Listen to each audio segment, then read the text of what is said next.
So students, I have outlined the drawing of my duck pond. You all can do the same if you want to. If you don't want to outline, then also it's okay, but when we outline, it looks more defined and more attractive after completion of coloring. Now let's begin.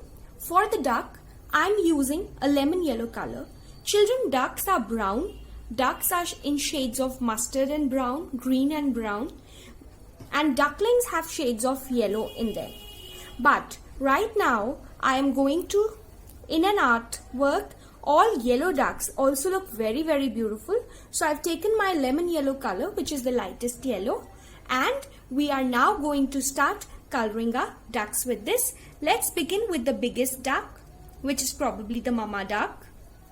Let's color inside the lines without leaving white spaces. Can you see how I'm doing this? Very, very carefully. Try not to color on the sketch pen outline. Otherwise, the whole point of doing the outline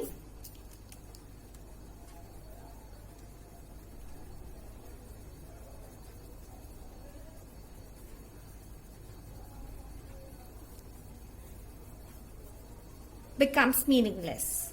Can you see how I've done this?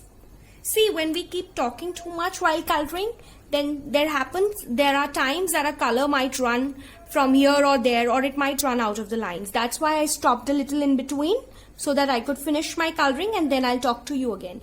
Now, for the mama duck, since she's the biggest, I've got another darker yellow with me, and I'm adding a little bit of that darker orangish yellow also on top.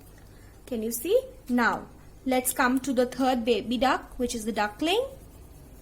Without leaving white spaces, color in one direction. A little bit of white in a duck can look like the feathers are somewhere still whiter. Now we will take our orange color, children. Let's color the beak. Remember, the duck has a wide beak because it has to take its food from the water. And to collect water, whenever you are collecting water, you need a big container. You can't collect water in a very tiny container, because if you do that, very less water will come. And in very less water, the duck will not get enough food. Now, let's color the pond. Let's color the water with the blue. Take your light blue color. Children, if in case you don't have a light blue color, you can also take your medium blue color in case your light blue color has finished or something. And it's always best if you color using oil pastels inside the lines without leaving white spaces. Dark coloring always looks very beautiful, and be very careful. Your blue color should not go inside the duck's body.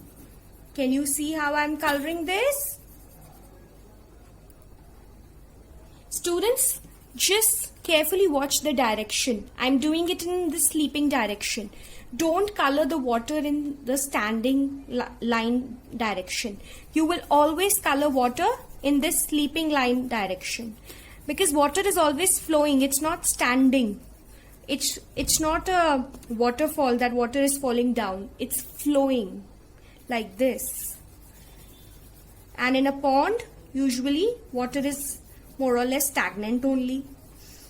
The waves are created by the ducks. Alright?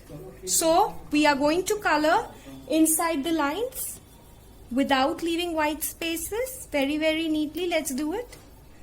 Now, can you see how this is happening? Now, students, this is your wish.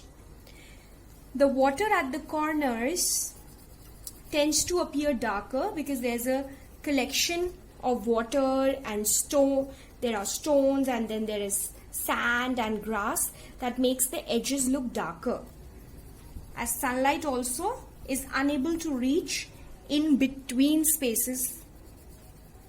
So we can put a shade of dark blue at the edges or a medium blue, but this is your wish. You can leave it just with a light blue also. Let's color the lotus leaves. You can take a light green or a dark green. Any color for this. Now, once you do that, you can pick up your gray color, brown color, mustard color and begin coloring the stones. You can also color stones pink, mauve, orange. It's your wish, children. You can make it colorful. You're free to do that. So students, you can see I've used gray, I've used brown and I've used a dark brown also for places where I had two stones coming together. Now, green for the reeds, leaves, and the reeds are brown in color, so I do a brown, and the stem is also again I'll do with a green. Now, coming to the background, children. Now, this is also very optional for you. I am doing this green background. Once we do the background, it looks very, very nice. Inside the lines, without leaving white spaces, the green color should not go on the brown and gray of the stones. Alright? Let's color this grass also. I'm using a different shade of green. Many of you must be having lots of greens in your color box. So try to use different shades of green wherever possible. Right? So the bushes also I have colored. Now let's color the flower. You can use any color of your choice for them.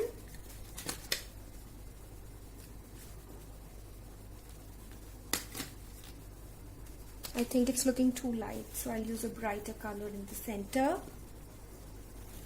Right? Similarly, you can color the sky. Now, let's color the sky with orange this time.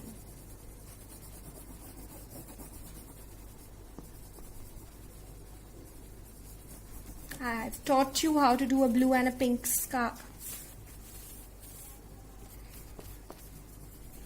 I will be teaching you. Orange sky, and just take your yellow for the clouds and just spread the yellow a little on the orange part also so that it doesn't look too stark. So students, I hope you'll enjoy this coloring. Thank you so much.